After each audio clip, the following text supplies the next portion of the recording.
Ciao a tutti ragazzi, oggi attraverso questi occhiali ho scoperto un mondo nuovo, un mondo fatto di cose assolutamente indissolubili, impraticabili, impossibili. Ed è proprio per questo che oggi sono qua per dimostrarvi come cartone, plasticaccia e cartapesta possano essere uniti insieme, assemblati insieme per creare un qualcosa di assolutamente unico, indescrivibile, inspippolabile.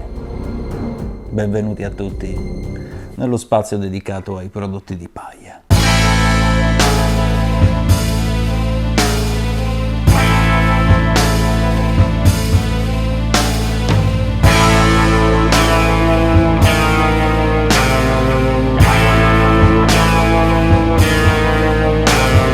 Ciao a tutti ragazzi, come ben avete capito oggi parliamo della TBS Tango 2 Pro, la versione 3, praticamente l'ultima uscita sul mercato, quella più aggiornata, eccetera eccetera.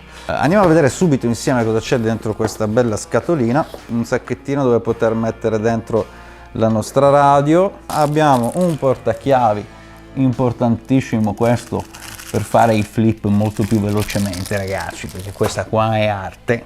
Poi qua abbiamo la nostra radio, delle etichette della TBS, qua viti vitine e delle molle in più. Queste qua sono delle molle, ok, che queste secondo me possono essere usate come ricambio, penso, nel caso facciamo danni nello smontarla.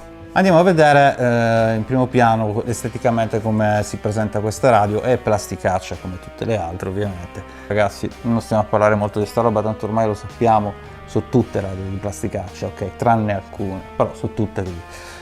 Questa radio nasce dall'esigenza di avere una radio portabile, quindi leggera, con un sistema di trasmissione tra l'altro e ricezione sicuro e stabile come quello del Crossfire. Nasce per i piloti di droni, ok? Quindi le sue funzionalità sono comunque associate all'esigenza di un pilota di droni. Sulla parte superiore della radio abbiamo 4 pulsanti, 2 pulsanti on-off a destra e a sinistra e 2 deviatori a 3 posizioni sempre a destra e a sinistra.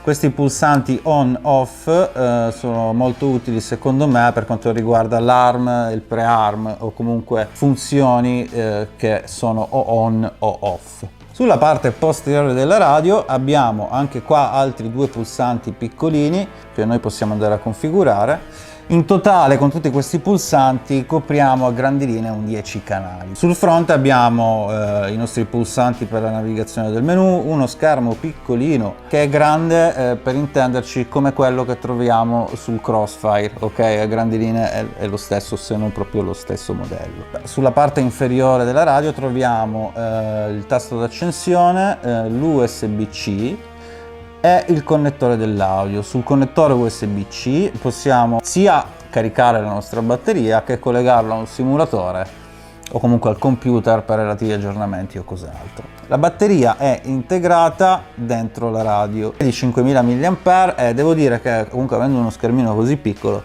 la durata è veramente ottima. Non mi è mai capitato di doverla ricaricare perché si scaricava durante una giornata di volo, diciamo. Parliamo dell'interfaccia. L'interfaccia è quello che è OpenTX. Praticamente ragazzi non è cambiato assolutamente niente.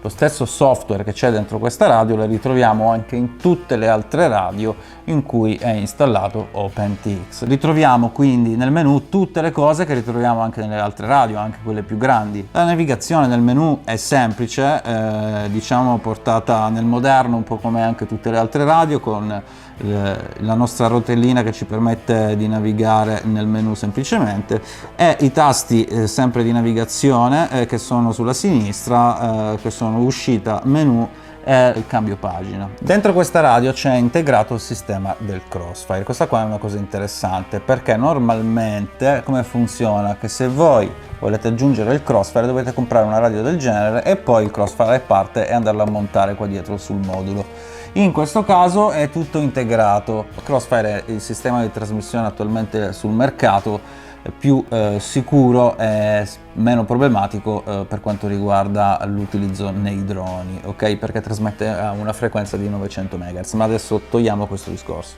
Per quanto riguarda la portabilità, devo dire che la TBS ha fatto un ottimo lavoro, in quanto la radio è piccolissima, in più hanno utilizzato un sistema di supporto antenna molto intelligente, in quanto l'antenna si può roteare e ripiegare su se stessa se si vuole inserire nella borsa facilmente. In più questa, essendo la versione Pro, ha la possibilità di poter ripiegare gli stick e quindi poter inserire la radio nello nostro zaino ancora più semplicemente. Ora a questo punto è tutto bello finché ve lo racconto così, ok?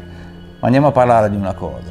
La prima cosa che ho notato è che i stick ripiegabili, sì, sono fighi da vedere, è un'idea anche intelligente, ma hanno un problema, ragazzi, ce l'hanno tutte queste radio. Lo stick, essendo costruito in questa maniera, porta a creare un po' di gioco tra lo stick e la plastica. Se voi bloccate il potenziometro e muovete lo stick, noterete un piccolissimo gioco. Diciamo che mentre si vola non è notabile, però questa cosa secondo me non è bella. Gli stick della radio, ragazzi, è inutile dirlo, perché anche questa io l'ho smontata per poter cambiare il modo, perché io volevo un Mode 3, e sono comunque ridicoli. Non sono assolutamente paragonabili a degli stick seri. Loro la vendono come la radio con gli stick full size. Full size vuol dire che lo stick ha un'escursione che è praticamente ampia come quelli degli stick delle radio standard. In realtà non è così, quindi abbiamo uno stick che ha un'escursione minore, uno stick full size, avendo un'escursione maggiore, ha una risoluzione maggiore, quindi vuol dire che voi avete più spazio per muovervi e quindi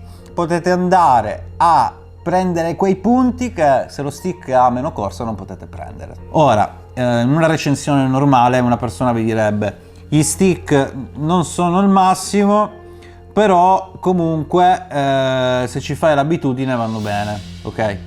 Però io le recensioni non le faccio come gli altri e vi dico, a me questi stick mi fanno proprio cagare. Non ha senso che voi vi fate adesso la mentalità perché Frank ha detto che gli stick della Tango fanno cagare, quindi gli dico che non è vero, perché come mai soltanto lui la usano tutti e cose varie. A me sinceramente non me ne frega una pippa che lo usano tutti, ok? L'ho usata anche io questa radio. Sicuramente è una figata ad avere una radio così piccola da portarsi dietro con il crossfire integrato.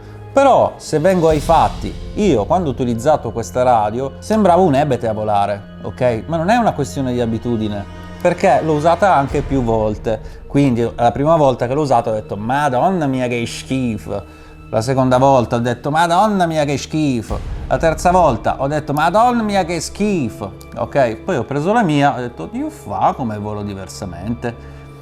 Ora, sì, c'è anche l'abitudine di mezzo, quindi se siete abituati a usare questa, sicuramente siete dei capi.